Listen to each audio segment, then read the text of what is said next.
Assalamualaikum teman-teman ya. Nah, cuma mau ngobrol aja sekitaran penyakit asam lambung, anxiety, kecemasan berlebih ya. Penyakit lambung ya, semua orang pasti mempunyai riwayat penyakit lambung, pasti ada.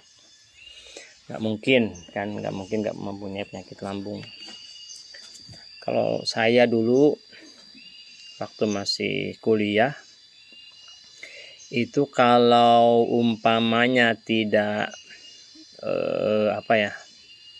tidak sarapan pagi, itu otomatis langsung muntah ya, muntah.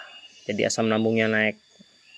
Jadi kebiasaan sarapan pagi, akhirnya harus sarapan ya. Jadi yang diatur itu adalah makannya, sebetulnya jam makannya ya. Kalau mau makannya sih makan apa aja bisa lah ya.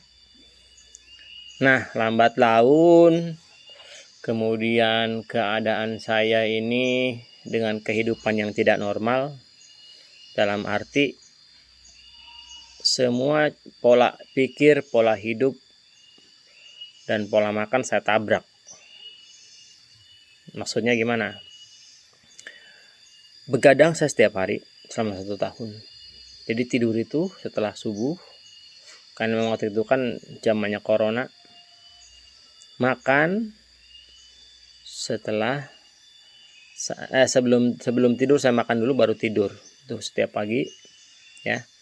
Kemudian pola hidup juga tidak teratur. Siang jadi malam dan malam jadi siang ya.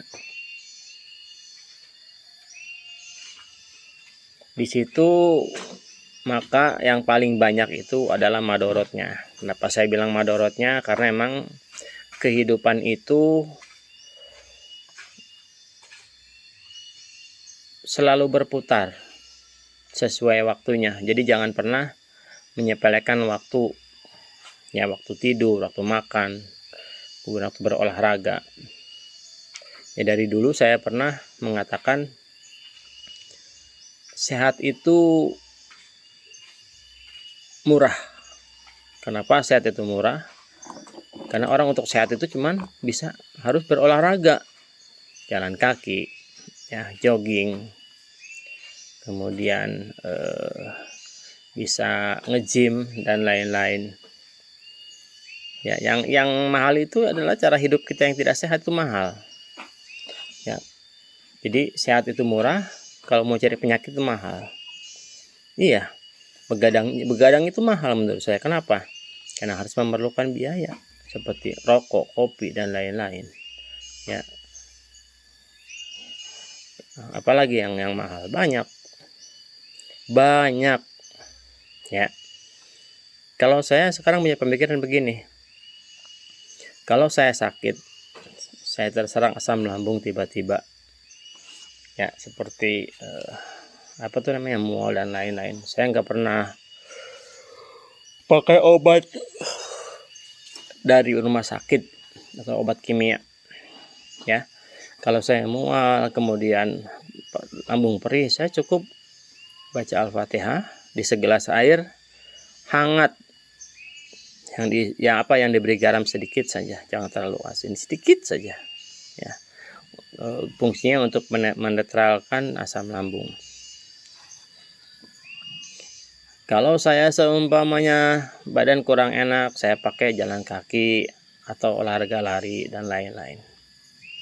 Bukan saya tidak percaya kepada obat kimia ya, saya juga kan sering mengkonsumsi obat kimia. Saya waktu belum tahu dulu pertama kali kena asam lambung itu tahun 2020, lagi rame-ramenya corona itu, saya 100% menggunakan obat dari dokter, dari mulai RL, ginjal laktat, kemudian obat-obat kimia lainnya seperti yang berkenaan dengan obat asam lambung. Ada tuh namanya apa tuh ya, omeprazol yang jol-jol itu dan lain-lain. Pokoknya setiap hari. Bahkan saya masuk 4 rumah sakit waktu itu. Pertama kali kena itu tahun 2020 masuk rumah sakit Harmul, Harapan Mulia, itu yang di daerah Kebon Kopi Cibarusah. Itu masuk di situ, dirawat 3 hari, pakai BPJS, sembuh pulang.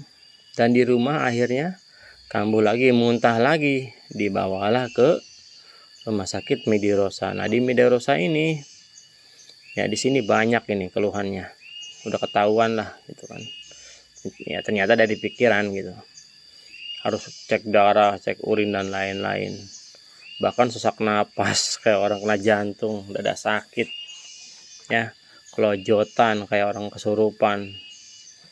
Saya kalau nggak pulang waktu itu dari rumah sakit itu, kalau dilihat kronologi dari cek darah itu udah jelek.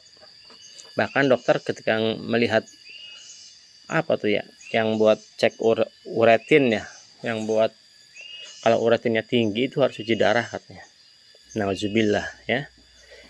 Kata saya, ya kalau udah 6 BPJS kan maksimal kan harus 3 hari.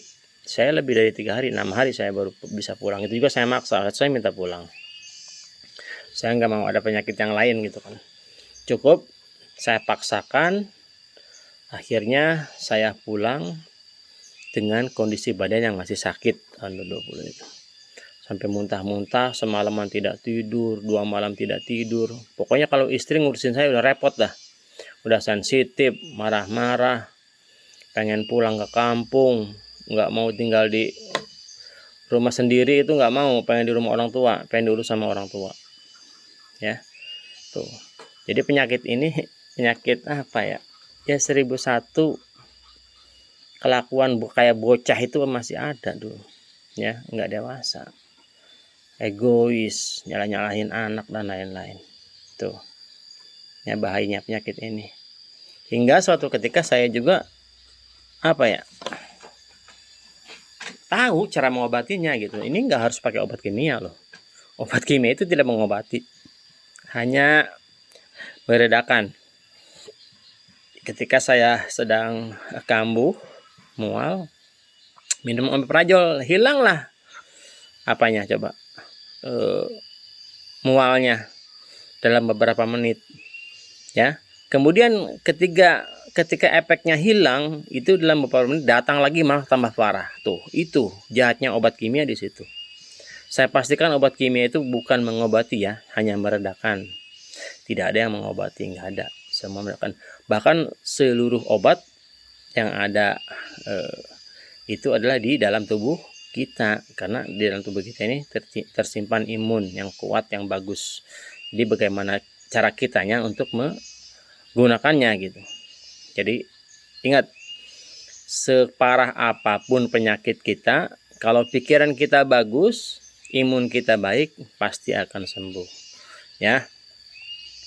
Nah akhirnya di 2020 itu saya pulang dalam keadaan yang masih parah, sampai sesak napas, sama istri di pangku, tiap hari nangis karena emang tidak kuat menahan, saking sensasinya itu luar biasa, banyaknya luar biasa itu ya. Yang ada di pikiran cuman takut mati, dengar orang mati takut banget, lihat ambulan apalagi kayak orang kesurupan ya. Itu pokoknya walaupun kita sedang ada bareng-bareng sama teman, sama keluarga, itu kayak tidak menikmati, karena saya ini sedang menikmati penyakit saya gitu. Jadi nggak ada yang nikmat. Mau kita sedang rekreasi, mau kita sedang ada acara apa gitu kan, piknik dan tidak ada, sama demi Allah tidak ada. Ini penyakit luar biasa menurut saya ya. Nah pada waktu itu juga saya dikasih amalan sama teman saya, kalau penyakit ini katanya kalau dilawan pakai obat kimia, obat-obat yang mengandung kimia ini nanti efeknya banyak ke kita. Bisa saja ginjal yang rusak atau jantung yang kena dan lain-lain.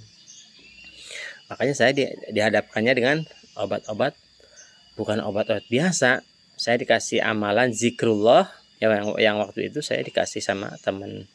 Kemudian saya disuruh puasa karena lambung ini capek katanya. Nah, ya. Ini sudah rumusnya sudah ada. Yang pertama jalan kaki, yang kedua disuruh puasa, yang ketiga zikrullah. Makanya kalau saya nggak bisa tidur, kalau malam itu zikrullah aja. Ya, sambil muter-muter tasbih, akhirnya ngantuk tidur. Ya, pagi saya olahraga paginya, ya. Kemudian puasa, nih yang lebih parah puasa. Ya, yang lebih parah ini puasa. Kenapa saya bilang parah? Orang ketika kena lambung kan lambungnya nggak boleh kosong. Ya, ini malah dikosongin. Jadi sebaliknya, ya. Saya pengen tahu waktu itu puasa Senin Kamis. Nah, Senin saya puasa itu nggak kuat, cuman sampai jam 4. Ya, keringat dingin dan pokoknya ada semua di situ. Nah, nggak kuat.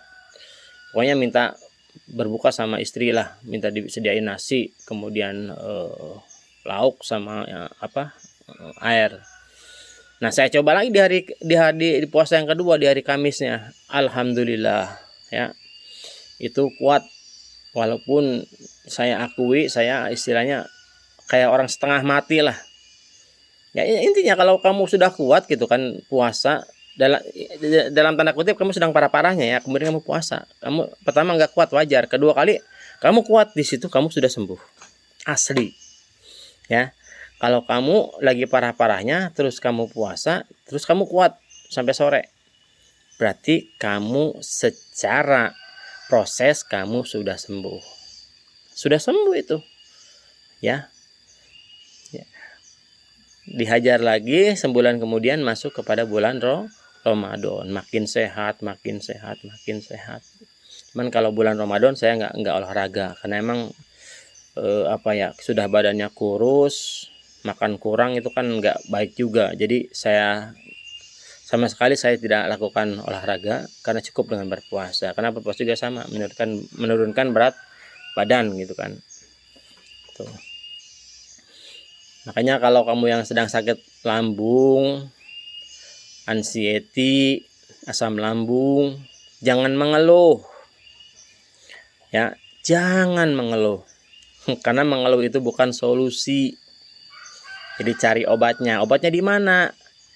Ya kalau untuk mengobati tidak secara permanen, pakai obat kimia. Ya. Seperti kamu mual minum omeprazol kayak begitu.